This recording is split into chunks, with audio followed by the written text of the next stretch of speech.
ओम श्री गणेशाय नमः। ओम गं गुरुवे नमः। ओम नमः शिवाय। शिवजी सदा सहाय। रुद्र संहिता चतुर्थ खंड अध्याय 1 से लेकर 8 तक।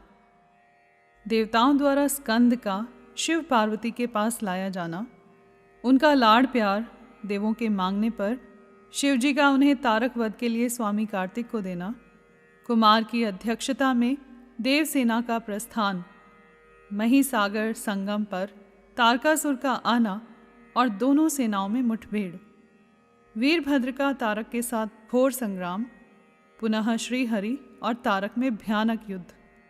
वंदे वंदन तुष्ट मानसमति प्रेम प्रियम प्रेमदम पूर्णम पूर्णकरम प्रपूर्ण निखिलैश्वर्यक वासम शिवम सत्यम सत्यमयम त्रिसत्य विभवम सत्यप्रियम सत्यदम विष्णु ब्रह्मनुतम स्वकीय कृपयो पाताकृतिम शंकरम। वंदना करने से जिनका मन प्रसन्न हो जाता है, जिन्हें प्रेम अत्यंत प्यारा है, जो प्रेम प्रदान करने वाले, पूर्णानंदमय भक्तों की अभिलाषा पूर्ण करने वाले, संपूर्ण ऐश्वर्यों के एकमात्र आवास स्थान और कल्याण स्वरूप हैं, सत्य जिनका श्री विग्रह है, जो सत्यमय हैं, जिनका ऐश्वर्य त्रिकाला बाधित है, जो सत्य प्रिय एवं सत्य प्रदाता हैं, ब्रह्मा और विष्णु जिनकी स्तुति करते हैं, स्वेच्छा अनुसार शरीर धारण करने वाले उन भगवान शंकर की मैं वंदना करता हूँ। श्री नारद जी ने पूछा, देवताओं का मंगल करने वाले देव परमात्मा शिव तो सर्व समर्थ हैं, आत्मा राम होकर भी उन्होंने जिस पुत्र की उत्पत्ति के लिए पार्वती के साथ विवाह किया था, उनके वह पुत्र किस प्रकार उत्पन्न हुआ तथा तारकासुर का वध कैसे हुआ। ब्राह्मण, मुझ पर कृपा करके यह सारा वृतांत पूर्ण रूप से वर्णन कीजिए। इसके उत्तर में ब्रह्मा जी ने कथा प्रसंग सुनाकर कुमार के गंगा से उत्पन्न होने तथा कृतिका आदि 6 स्त्रियों के द्वारा उनके पाले जाने, उन 6 की संतुष्टि के लिए उनके 6 मुख धारण करने और कृतिकाओं के द्वारा पाले जाने के कारण उनका कार्तिकेय नाम होने की बात कही। तदंतर उनके शंकर गिरिजा की सेवा में लाए जाने की कथा सुनाई। फिर ब्रह्मा जी ने कहा, भगवान शंकर ने कुमार को गोद में बैठाकर अत्यंत स्नेह किया। देवताओं ने उन्हें नाना प्रकार के पदार्थ, विद्याएं, शक्ति और अस्त्र शस्त्र आदि प्रदान किए। पार्वती के हृदय में प्रेम समाता नहीं था। उन्होंने हर्षपूर्वक मुस्कुराकर कुमार को परमोत्तम ऐश्वर्य प्रदान किया, साथ ही चिरंजीवी भी बना दिया। लक्ष्मी ने दिव्य संपत्ति तथा एक विशाल एवं मनोहर हार अर्पित किया। सावित्री ने प्रसन्न होकर सारी सिद्ध विद्याएं प्रदान की। मुनिश्रेष्ठ, इस प्रकार वहाँ महोत्सव मनाया गया। सभी के मन प्रसन्न थे। विशेषतः शिव और पार्वती के आनंद का पार नहीं था। इसी बीच देवताओं ने भगवान शंकर से कहा, प्रभो, यह तारकासुर कुमार के हाथों ही मारा जाने वाला है, इसीलिए ही यह पार्वती परिणय तथा कुमारोत्पत्ति आदि उत्तम चरित घटित हुआ है। अतः हम लोगों के सुखार्थ उसका काम तमाम करने के हेतु कुमार को आज्ञा दीजिए। हम लोग आज ही अस्त्र शस्त्र से सुसज्जित होकर तारक को मारने के लिए रण यात्रा करेंगे। ब्रह्मा जी कहते हैं, मुने, यह सुनकर भगवान शंकर का हृदय दयार्द्र हो गया। उन्होंने उनकी प्रार्थना स्वीकार करके उसी समय तारक का वध करने के लिए अपने पुत्र कुमार को देवताओं को सौंप दिया। फिर तो शिवजी की आज्ञा मिल जाने पर ब्रह्मा, विष्णु आदि सभी देवता एकत्र होकर गुह को आगे करके तुरंत ही उस पर्वत से चल दिए। उस समय श्रीहरि आदि देवताओं के मन में पूर्ण विश्वास था कि ये अवश्य तारक का वध कर डालेंगे। वे भगवान शंकर के तेज से भावित हो कुमार के सेनापतित्व में तारक का संहार करने के लिए रणक्षेत्र में आए। उधर महाबली तारक ने जब देवताओं के इस युद्धोद्योग को सुना, तब वह भी एक विशाल सेना के साथ देवों से युद्ध करने के लिए तत्काल ही चल पड़ा। उसकी उस विशाल वाहिनी को आती देख देवताओं को परम विस्मय हुआ। फिर तो वे बलपूर्वक बारंबार सिंहनाद करने लगे। उसी समय तुरंत ही भगवान शंकर की प्रेरणा से विष्णु आदि संपूर्ण देवताओं के प्रति आकाशवाणी हुई। आकाशवाणी ने कहा, देवगण, तुम लोग जो कुमार के अधिनायकत्व में युद्ध करने के लिए उद्यत हुए हो, इससे तुम संग्राम में दैत्यों को जीतकर विजयी होोगे। ब्रह्मा जी कहते हैं, मुने, उस आकाशवाणी को सुनकर सभी देवताओं का उत्साह बढ़ गया। उनका भय जाता रहा और वे वीरोचित गर्जना करने लगे। उनकी युद्ध कामना बलवती हो उठी और वे सब के सब कुमार को अग्रणी बनाकर बड़ी उतावली के साथ महीसागर संगम को गए।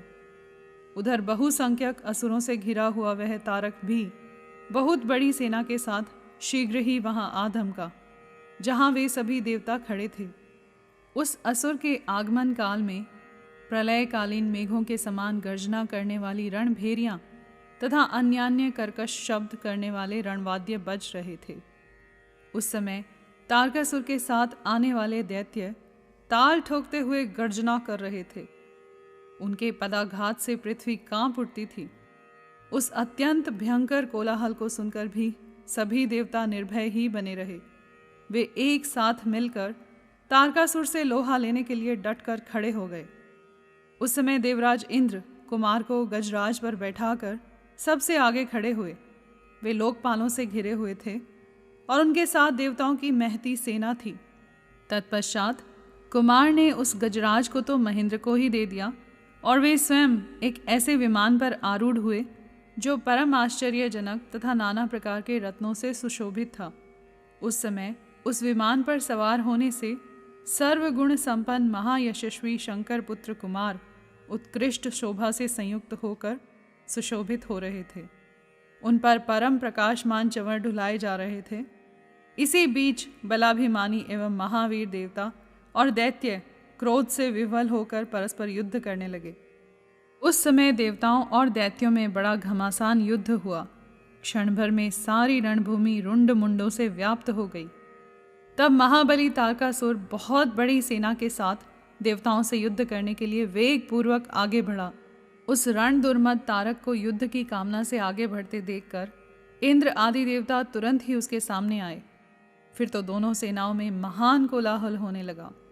तत्पश्चात देवों तथा असुरों का विनाश करने वाला ऐसा द्वंद्व युद्ध प्रारंभ हुआ जिसे देखकर वीर लोग हर्षोत्फुल्ल हो गए और कायरों के मन में भय समा गया। इसी समय वीरभद्र कुपित होकर महाबली प्रमथगणों के साथ वीराभिमानी तारक के समीप आ पहुँचे। वे बलवान गणनायक भगवान शिव के कोप से उत्पन्न हुए थे, अतः समस्त देवताओं को पीछे करके युद्ध की अभिलाषा से तारक के सम्मुख डट गए। उस समय प्रमथगणों तथा सारे असुरों के मन में परमोल्लास था, अतः वे उस महासमर में परस्पर गुत्थम गुत्थ होकर जूझने लगे। तदंतर वीरभद्र से तारक का भयानक युद्ध हुआ। इसी बीच असुरों की सेना रण से विमुख हो भाग चली। इस प्रकार अपनी सेना को तितर बितर हुई देख उसका नायक तारकासुर क्रोध से भर गया और 10,000 भुजाएं धारण करके सिंह पर सवार हो देवगणों को मार डालने के लिए वेगपूर्वक उनकी ओर झपटा। वह युद्ध के मुहाने पर देवों तथा प्रमथगणों को मार मार कर गिराने लगा। तब प्रमथगणों के नेता महाबली वीरभद्र उसके उस कर्म को देखकर उसका वध करने के लिए अत्यंत कुपित हो उठे। फिर तो उन्होंने भगवान शिव के चरण कमल का ध्यान करके एक ऐसा श्रेष्ठ त्रिशूल हाथ में लिया जिसके तेज से सारी दिशाएं और आकाश प्रकाशित हो उठे। इसी अवसर पर महान कौतुक प्रदर्शन करने वाले स्वामी कार्तिक ने तुरंत ही वीरबाहु द्वारा कहलाकर उस युद्ध को रोक दिया। तब स्वामी की आज्ञा से वीरभद्र उस युद्ध से हट गए। यह देखकर असुर सेनापति महावीर तारक कुपित हो उठा। वह युद्ध कुशल तथा नाना प्रकार के अस्त्रों का जानकार था, अतः देवताओं को ललकार ललकार कर उन पर बाणों की वृष्टि करने लगा। उस समय बलवानों में श्रेष्ठ असुर राज तारक ने ऐसा महान कर्म किया कि सारे देवता मिलकर भी उसका सामना न कर सके। उन भयभीत देवताओं को यूं पिटते हुए देखकर भगवान अच्युत को क्रोध हो आया और वे शीघ्र ही युद्ध करने के लिए तैयार हो गए। उन भगवान श्रीहरि ने अपने आयुध सुदर्शन चक्र और शार्दंग धनुष को लेकर युद्ध स्थल में महादैत्य तारक पर आक्रमण किया। मुने, तदंतर सबके देखते देखते श्रीहरि और तारकासुर में अत्यंत भयंकर एवं रोमांचकारी महायुद्ध छिड़ गया। इसी बीच अच्युत ने कुपित होकर महान सिंहनाद किया और धधकती हुई ज्वालाओं के से प्रकाश वाले अपने चक्र को उठाया। फिर तो श्रीहरि ने उसी चक्र से दैत्यराज तारक पर प्रहार किया।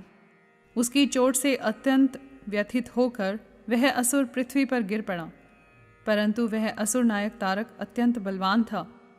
अतः तुरंत ही उठकर उस दैत्यराज ने अपनी शक्ति से चक्र के टुकड़े टुकड़े कर दिए। मुने, भगवान विष्णु और तारकासुर दोनों बलवान थे और दोनों में अगाध बल था। अतः युद्ध स्थल में वे परस्पर जूझने लगे। यहाँ पर अध्याय 1 से लेकर 8 तक समाप्त हुए। कर्पूर गौरम करुणावतारम संसार सारम भुजगेंद्रहारम सदा वसंतम हृदयारविंदे भवम भवानी सहितम नमामि।